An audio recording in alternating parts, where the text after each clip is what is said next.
समुंदर तले दफन एक रहस्य, इतिहास के पन्नों में दर्ज एक ऐसी दुखद घटना जिसने संपूर्ण विश्व को हिलाकर रख दिया। ये घटना उस जहाज की है जिसे सदी का सबसे विशाल और कभी न डूबने वाला जहाज कहा जाता था। इसका नाम है RMS टाइटैनिक।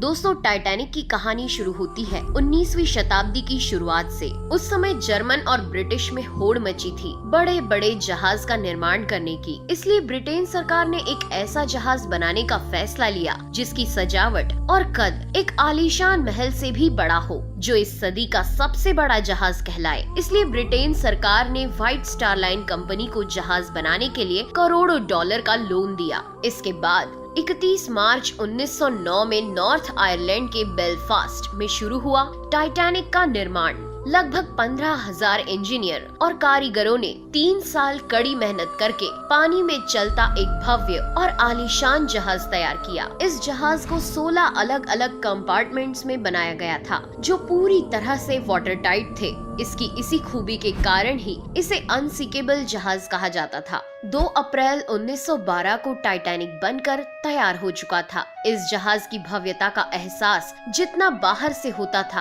अंदर जाकर वो दुगना हो जाता था। व्हाइट स्टार लाइन ने जब यूरोप और अमेरिका के बीच टाइटैनिक की सेवाओं का ऐलान किया तो लोग इसकी पहली यात्रा को लेकर रोमांचित हो उठे। 10 अप्रैल 1912 को टाइटैनिक 920 यात्रियों के साथ इंग्लैंड के साउथहैम्पटन से न्यूयॉर्क की तरफ निकल पड़ा। कहा जाता है कि जिस समय टाइटैनिक अपनी पहली यात्रा के लिए तैयार था, तब इसे देखने के लिए 1 लाख से अधिक लोग बंदरगाह पर आए थे। साउथहैम्पटन से निकलकर टाइटैनिक 42 किलोमीटर प्रति घंटे की रफ्तार से शाम को शेबोर्ग, फ्रांस पहुंचा और यहाँ से 274 यात्रियों को लेकर टाइटैनिक क्वींसटाउन, आयरलैंड पहुंचा और यहाँ से भी 123 यात्रियों को लेकर टाइटैनिक अपने अंतिम सफर न्यूयॉर्क के लिए रवाना हुआ। टाइटैनिक जब आयरलैंड से निकला तब टाइटैनिक को उसके रास्ते पर आइसबर्ग मौजूद होने की पहली चेतावनी मिली, लेकिन जहाज के कप्तान एडवर्ड जॉन स्मिथ ने इस चेतावनी पर कुछ खास ध्यान नहीं दिया और जहाज की रफ्तार कम नहीं की, जो कि अपनी फुल स्पीड में समुद्र को चीरता हुआ आगे बढ़ रहा था। रात होते होते कप्तान एडवर्ड स्मिथ को लगभग 6 चेतावनी वाले संदेश अन्य जहाजों द्वारा दिए जा चुके थे, लेकिन कैप्टन स्मिथ ना ही जहाज की रफ्तार कम करना चाहते थे और ना ही इन चेतावनी को गंभीरता से लेने वाले थे, क्योंकि कैप्टन स्मिथ अपने आखिरी रिटायरमेंट और टाइटैनिक की प्रतिष्ठा में एक और रिकॉर्ड जोड़ना चाहते थे। वे टाइटैनिक को विशाल जहाज होने के साथ इस सदी का सबसे तेज जहाज होने का दर्जा भी दिलवाना चाहते थे। 14 अप्रैल की उस अंधेरी रात को कैप्टन स्मिथ ने सुरक्षा बरतने के लिए जहाज के 2 क्रू मेंबर्स फ्रेडरिक फ्लीट और रेगिनाल्ड ली को जहाज के ऊपर निगरानी के लिए तैनात किया,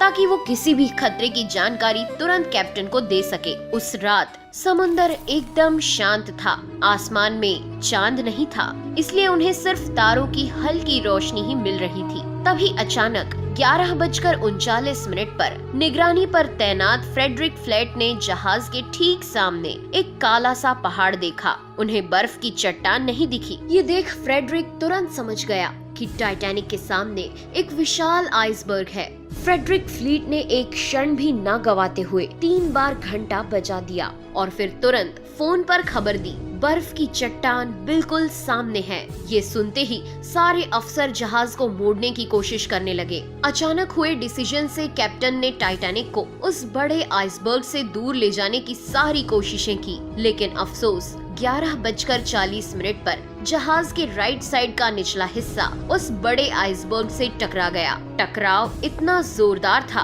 कि इसने 3rd क्लास में रहने वाले यात्रियों को एक बड़ा झटका दे दिया था। यात्रियों को पता उस वक्त लगा जब टाइटैनिक को एक जगह पर रोक दिया गया और इंजन बंद कर दिए गए। जैसे ही ये खबर फैली कि जहाज टकरा गया है, तो लोग यहाँ वहाँ भागने लगे। पूरे जहाज पर खौफ का माहौल था। जब टाइटैनिक आइसबर्ग से टकराया था, तो उसने दबाव के कारण जहाज के निचले हिस्से की प्लेट्स को चीर दिया था, जिससे जहाज के दाई साइड में 300 फीट तक के कीले बाहर आ गई थी। कीले बाहर आ जाने से आपस में जुड़ी प्लेट सरक गई और पानी तेजी से अंदर आने लगा। वहीं जब जहाज के निचले हिस्से में पानी भरना शुरू हुआ, तो 3rd क्लास में रहने वाले सभी यात्री ऊपर की ओर भागने लगे। इस घटना से चिंतित होकर टाइटैनिक के डिजाइनर थॉमस एंड्रयूज ने कैप्टन को बताया कि जहाज के 5 कंपार्टमेंट में पानी भर चुका है और कुछ ही समय में पानी डेक के ऊपर से बहते हुए एक एक करके सारे कंपार्टमेंट में भर जाएगा। इसके बाद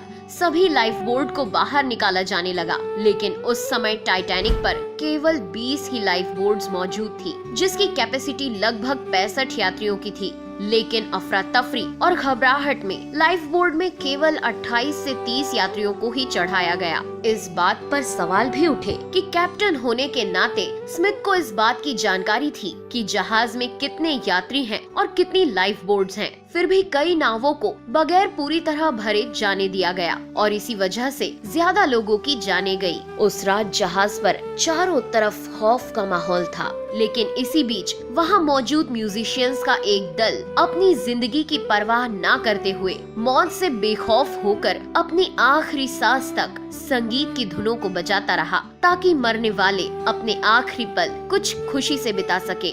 दूसरी तरफ जहाज में 5 से ज्यादा कंपार्टमेंट में पानी भरने से जहाज के आगे का हिस्सा 10 डिग्री तक डूब चुका था, जिससे जहाज के पीछे वाला भाग ऊपर उठने लगा। लगातार बढ़ते दबाव के कारण 2:20 पर टाइटैनिक बीच से टूटकर अलग हो गया। मात्र 2 घंटे 40 मिनट में कभी न डूबने वाला टाइटैनिक अपनी पहली ही यात्रा में अटलांटिक महासागर की गोद में समा गया था। इस दुखद घटना में 1517 लोगों की जानें गईं। इसमें से अधिकतर लोग डूबने से नहीं बल्कि 2 डिग्री सेल्सियस के ठंडे पानी में जमने के कारण मारे गए थे। टाइटैनिक के डूबने के 2 घंटे बाद करीब 710 लोगों को बचा लिया गया था। टाइटैनिक के डूबने से लेकर आज तक उसके डूबने के लिए अलग अलग थ्योरी सामने आती रही है, जिसमें कोई थ्योरी इस घटना के लिए कैप्टन स्मिथ को जिम्मेदार ठहराती है, तो कोई थ्योरी टाइटैनिक की बनावट और उसमें इस्तेमाल किए गए मटेरियल को घटिया बताकर उसे इसका जिम्मेदार साबित करती थी। लेकिन 2010 में शुरू किए गए एक प्रोजेक्ट के तहत टाइटैनिक के डूबने की असली वजह जानने के लिए शोधकर्ताओं की एक टीम ने लाखों डॉलर के आधुनिक रोबोट्स और हाई डेफिनेशन वाले कैमरों की मदद से नॉर्थ अटलांटिक ओशियन में रडार तकनीक से स्कैन करके 15 किलोमीटर के क्षेत्र का एक मैप बनाकर टाइटैनिक के हर छोटे बड़े टुकड़ों की 1,50,000 फोटोज और वीडियो इकट्ठा करके टाइटैनिक के मलबे के हर छोटे बड़े टुकड़ों का अध्ययन किया। और लगभग 2 साल की कड़ी मेहनत के बाद सन 2012 में इस टीम ने टाइटैनिक को वर्चुअली तैयार करके इसके डूबने की असली वजह को जानने का प्रयास किया। टाइटैनिक के डिजाइन और उसको बनाने में इस्तेमाल मटेरियल पर कई तरह के एक्सपेरिमेंट करने के बाद टीम ने पाया कि टाइटैनिक के डिजाइन में कहीं कोई कमी नहीं थी और न ही उसमें इस्तेमाल किया गया मटेरियल घटिया क्वालिटी का था। दरअसल इस टीम के मुताबिक रिसर्च में पाया गया कि टाइटैनिक के डूबने का मुख्य कारण उसकी तेज रफ्तार थी, क्योंकि तेज रफ्तार से जब आइसबर्ग टकराया तो उससे हजारों टन का दबाव जहाज के निचले हिस्से पर पड़ा और इससे दबाव वाली जगह पूरी तरह क्षतिग्रस्त हो गई और फिर जहाज के 5 कंपार्टमेंट में पानी भर जाने से जहाज आगे से डूब गया।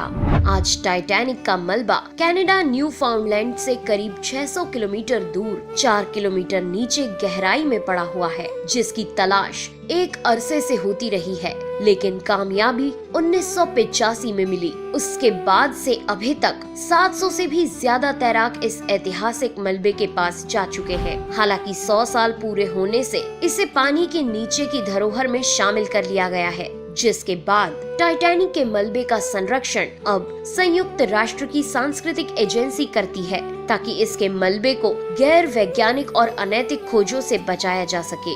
खैर, अभी तो 100 साल ही हुए हैं। हो सकता है आने वाली सदियों में समुद्र से टाइटैनिक के ये निशान भी खत्म हो जाए, लेकिन कोई भी आइसबर्ग उस टाइटैनिक को नहीं डुबो सकता जो करोड़ों अरबों दिलों में तैर रहा है। तो दोस्तों, आपको आज का ये वीडियो कैसा लगा कमेंट करके जरूर बताएं। वीडियो पसंद आया हो तो लाइक करें, शेयर करें। फिर मिलेंगे अगले वीडियो में नए एपिसोड के साथ। तब तक के लिए अपनी दोस्त नेहा आगरकर को दीजिए इजाजत। नमस्कार।